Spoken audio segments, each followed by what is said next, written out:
from our heart, living from our core, living from our power. We all get more. We are powerful. Hello, everyone, and welcome to the Transformation Summit. I'm Sue Erda. I'm your host for this event, and I am one of the publishers at Powerful You Publishing. And we are so honored. I specifically am so honored to talk to all of these amazing authors who are the authors of our upcoming book, The Art and Truth of Transformation for Women. So we have 20 authors who have shared their story of transformation for you so that you can find some encouragement and positivity and empowerment in their words, and knowing that if they can go through and live through the things that they have done and transform their own lives, you can do it too. So I'm really grateful today to be talking to Shelora Fitgerald. She is one of these women who has bravely and beautifully shared her story in this book. I'm going to read a brief introduction of Shelora, and then we'll get started talking with her. Shelora's escape from attempted rape at the age of 9 drives her lifelong quest to understand the nature of God. Along the way, she has acquired a vast array of historical, scientific, psychological, and metaphysical knowledge, tools, and techniques. Shelora is a highly intuitive spiritual teacher and creative visionary with a background in the performing and healing arts. She runs the gamut from actress and director to registered clinical counselor, Course in Miracles therapist, and soul psychologist, as well as being a certified advanced hand analyst with the International Institute of Hand Analysis. As a public speaker, Shelora inspires her audiences to recognize the hidden treasure trove of precious gifts buried beneath every traumatic wound. And Shelora, I'm so happy to talk with you today. How are you? I'm so excited to be able to share the gifts that I've received through my life with the audience that you have created for this book. I'm so excited. Me too, because I've talked to you, I've read your story, which is just a wonderful story. Besides being a really beautiful story of transformation that you've had, it is beautifully written. You're a beautiful, wonderful writer, and you know how to share words. So I'm really looking forward to talking with you today and having our audience get to know you a little bit better. And I will tell you, I love the title you have for your interview, Finding the Treasure in the Trauma. Unearthing the gifts of our lost selves, because there's so much in there, and I know we're going to talk about that today. So let's start with talking about your chapter. And your chapter in the book is titled Transcending the Trauma Trap. And I know you experienced a terrifying assault at the age of 9 years old, and it changed your life forever. Tell me, how did that attack impact you your whole life, physically, emotionally, spiritually? How did it do that? Okay, so because I'm a writer, I understand the elements of plot. So there's before, and then there's the crisis, and then there's after. And it's not what happens to us, it's what we make of what happens to us that makes the difference, correct? Yes. Yeah. So before it happened, I was an enchanted child. I was innocent, I was trusting, I was friendly, and I was courageous. I played with the boys. They were more fun. We had adventures. So I, trusting that I was safe, went into the woods alone. And while I was there, this incredible miracle happened. A moment of grace that was so pure that I was standing literally in the light, so still that it was showering down on me like it was coming from heaven. It was like a spotlight from heaven. And I was at home in the spotlight. I'd been on stage since I was 3. And I knew I was loved. And I just experienced this moment of grace that was so beautiful that 2 white butterflies landed on my head, mistaking me for a flower. And I didn't know it, but in the bushes, watching me and waiting for the moment to attack was a teenage, what we used to call a greaser.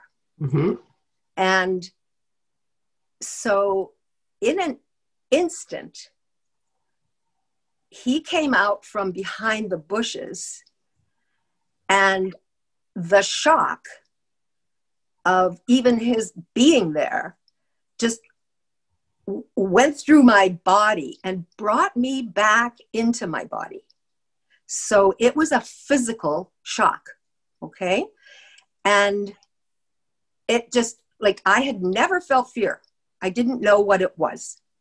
And it shot through me from my brain to my toes. And the first reaction was I froze. We know the freeze, fight, flight. Well, I didn't fight. I froze. And then he physically came into that space. The butterflies flew away.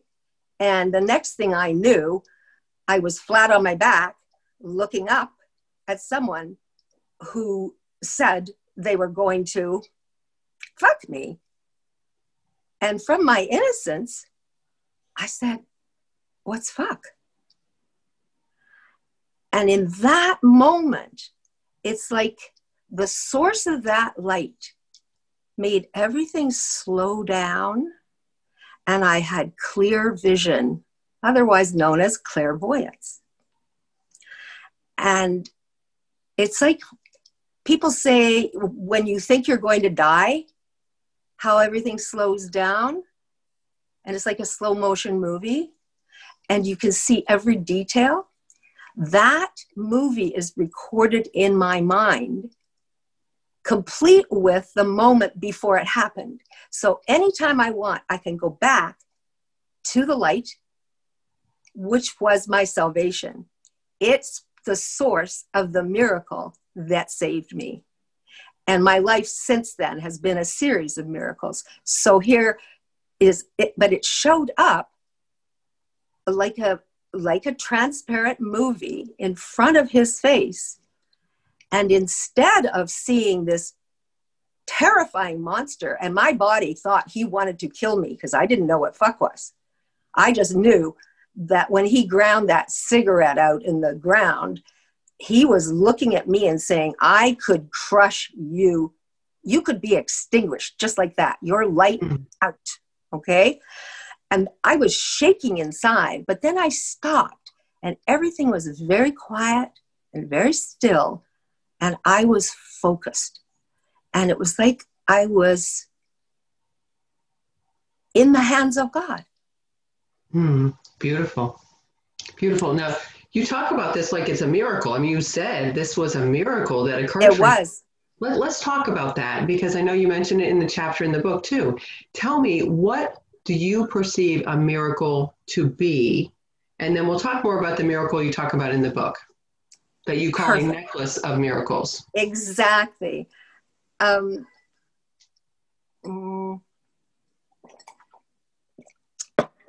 miracle was the gift of clairvoyance, because when I saw the movie in front of his face, I saw the truth of who he was.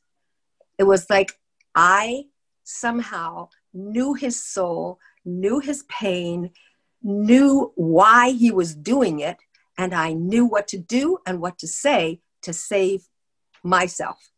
So I was saved literally by a miracle. It was like the physical and the metaphysical met, and that's what created the miracle. Now, later there was, in my life, there was a huge miracle where I heard a voice, clairaudience, say there's no order of difficulty in miracles. All expressions of love are maximal. That's the first principle in A Course in Miracles, of the principle of miracles, okay? And a miracle, according to A Course in Miracles, is a shift in perception from fear, terror, paralysis, frozen, forever, trapped in the body, to love. So seeing through the eyes of fear, he was a monster. Seeing through the eyes of love, he was a boy who was in agony. And I could see in the movie, I said, I have a father who loves me very much. And at that moment, I knew he did not. And so my heart literally went out to him. I saw through his eyes. I can now see how beautiful I must have appeared to him, standing in the light with my golden hair and my yellow bathing suit, totally innocent. And I understand, after a lifetime of searching, that what he was trying to do was steal that innocence because he hadn't had it. Mm-hmm. He lived in a violent home, and he lived in, where you had to fight for survival. He was poor. I was not. I wasn't rich, but I wasn't poor. And the gratitude and the knowing that I was loved, and that's what saved me. And I helped him save himself from doing something he didn't want to do. I knew it. Now he was, from that being trapped in the body and thinking my physical body was going to be killed, I transcended that with the truth of who he authentically was and who I was. I was 9. Where did that intelligence, that courage, that brilliance, that miracle come from? Where did it come from? The source of the light. Mm-hmm. That I now experience that was charging me up and giving me this. It was like the eye of the hurricane. It was like I was so safe. I felt like I was embraced in the light. And so I went from, I shrunk, I shriveled. I was a little girl. He was a big man, and so he had power. And I felt powerless. But in that moment, when I'm physically pinned to the ground, looking up at him, and he's telling me what he's going to do to me, the wisdom of a 9-year-old, it's the wisdom of innocence. It's clear sight. I saw in his face when I said, "What's fuck?" He went, "What's the use of doing this? It doesn't mean anything," because it wasn't about power. And somehow I knew it wasn't me that he wanted to hurt. It was he wanted to punch his father in the face. But I could see in the movie, he wouldn't let himself. And I saw his mother standing by it, powerless also. So really the question of my life has been, why? Why did that happen to me? Why did he do it? And the solution that I came up with was brilliant. I have a father who loves me very much. And if you let me go, if you give me my freedom, he'll give you money. Mm. I knew that in his world, the substitute or the symbol of love was money. He couldn't even hope for love. Although it was clear to me also that he loved his father. I could see him drunk, punching him. So it was like certainty.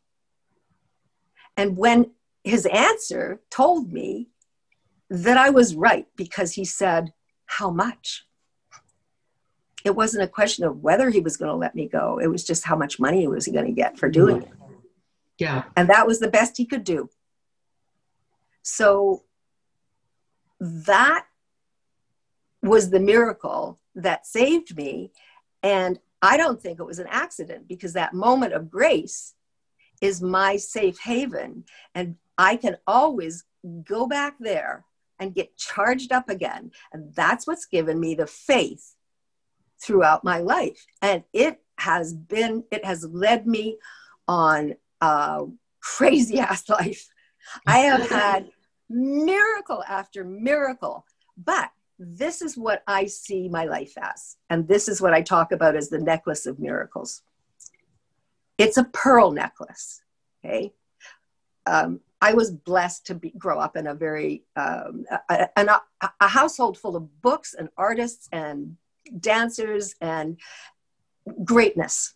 Okay. The possibility of greatness and talent and giftedness.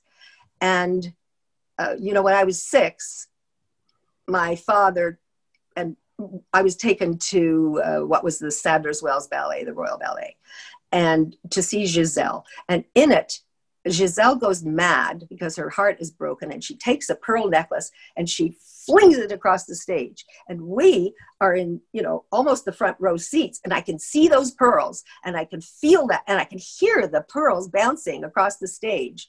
And, like for me, that was reality. That magical fairy tale world was as real as anything. And the next thing I know, she's having dinner in my house. So the pearls are the symbol of the miracle, because it takes a grain of sand to make a pearl, right? Yes. And it's the friction, it's the friction with the sand that creates, layer after layer after layer of luminescent, shining, whatever that is. It's almost a rainbow of protection, a shield, and it grows into a pearl. Yes. And each pearl on the necklace has come from that grain of sand. So to me, that grain of sand is the point of pain. Mm-hmm. And the other thing about a pearl necklace, you can have a bunch of pearls bouncing across the stage, but it's not a necklace anymore. So what, do you know what pearls are strung on? Not specifically. Silk. Because it is the strand that's the strongest. And each pearl is separated from its neighbor by this tiny little knot. And I still see that as if tied by an invisible hand, because it protects each pearl from its neighbor so it doesn't get damaged, right? By friction. Mm-hmm. Friction created the pearl, but you don't want to, damage it. And then it's clasped, so it has to be clasped together at the back. But the necklace, the knots are also the pain of how we get tangled up in the pain. They're there to strengthen the strand of pearls. Okay, it's a beautiful analogy. Isn't it? And I have my mother's pearls. And I will pass them on. I have Dame Margot's ballet shoe. I will pass that on, that magic, and I want to leave a legacy of miracle stories. And that's why I'm writing my book, White Butterflies. Beautiful. And this is a chapter from that book. Love it. I absolutely love it. So, and I hope that the listeners are listening to the miracles that come often through circumstances we wouldn't expect a miracle to come from. And that is really the beauty of this.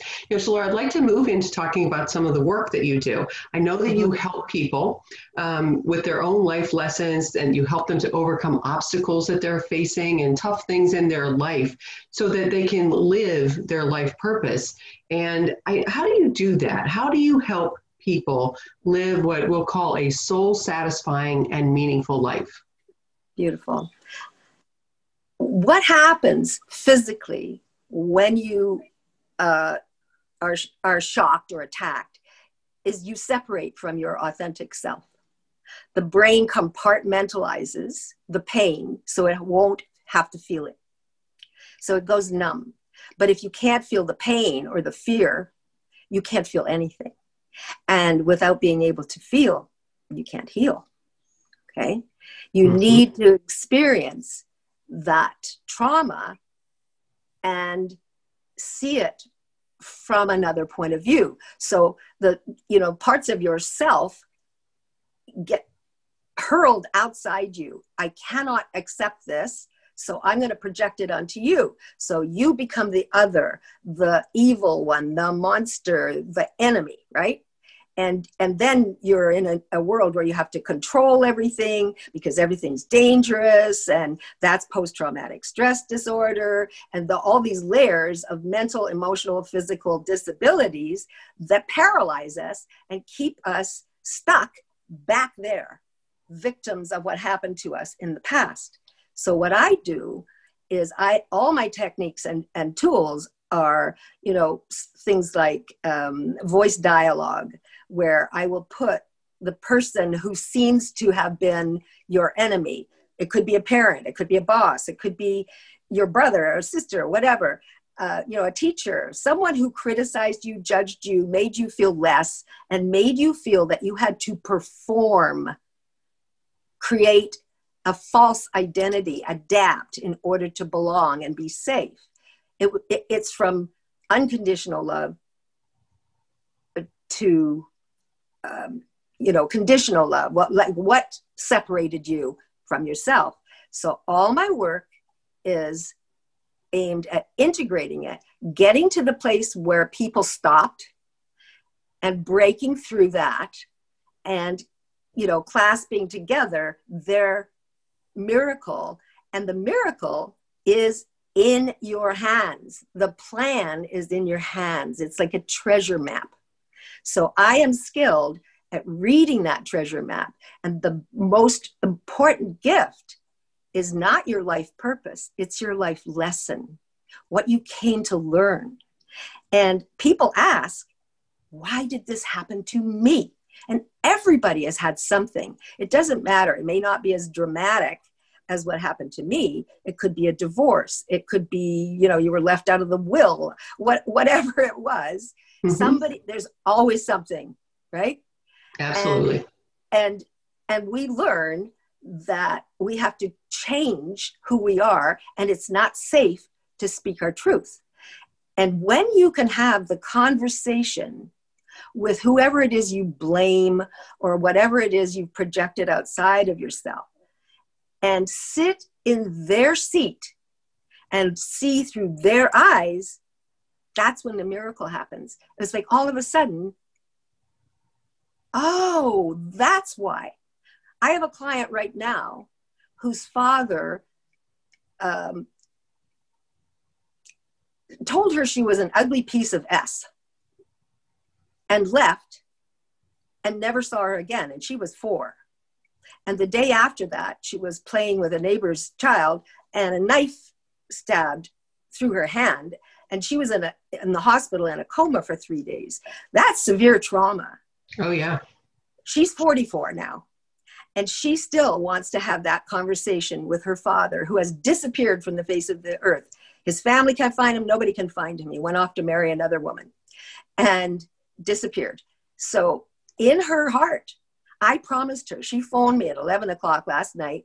She is often suicidal because that's the impact. It can do that. If you get attached to, I'm not even supposed to be here. There's something so bad and wrong around me.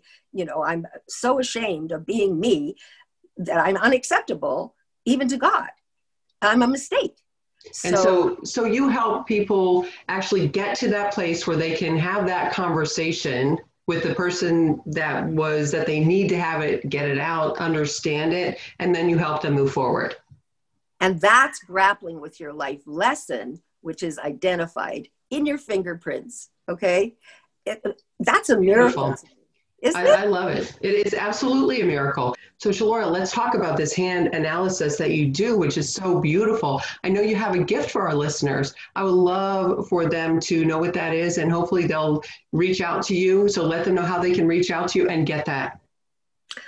So I'm offering a free 20-minute to half an hour consultation to just explore where you're stuck and what I can do for you. And they can reach me. My email is inspiration@shelora.com. And my phone number, I guess I can't do that, but you can go on my website, www.shelora.com, and read about the hand analysis and email me at inspiration@shelora.com. And we can have that consultation and see if you want to move forward into a full hand analysis session, which I am going to offer at a special discounted price as well. So awesome. I love that. Thank you. That's Yeah. great. Thank you so much. And maybe if you could just tell us very quickly in maybe just 30 seconds, because I want to honor people's time, what's the difference between hand analysis and palmistry? Okay. Hand analysis is about possibility and purpose and not prophecy. Okay. I am not going to tell you your fortune. I'm not going to tell you what's going to happen. I like to say we're in God's hands and God is in our hands. So we have been gifted. We have gifts and talents, and they are all designed to help us fulfill our life purpose. So in your fingerprints is encrypted the mystery, but the secret key to why you are here, the purpose of your life, and what it will take to create that right life that you were designed for. Wow, that's awesome. What a great gift. So I'm looking forward to that, that hand analysis. I hope all of you listeners will take advantage of that as well. Shelora, thank you so much for sharing your story, sharing your gifts, sharing your miracles with us. I really appreciate you. Thank you. Thank you. It's been Great. a pleasure.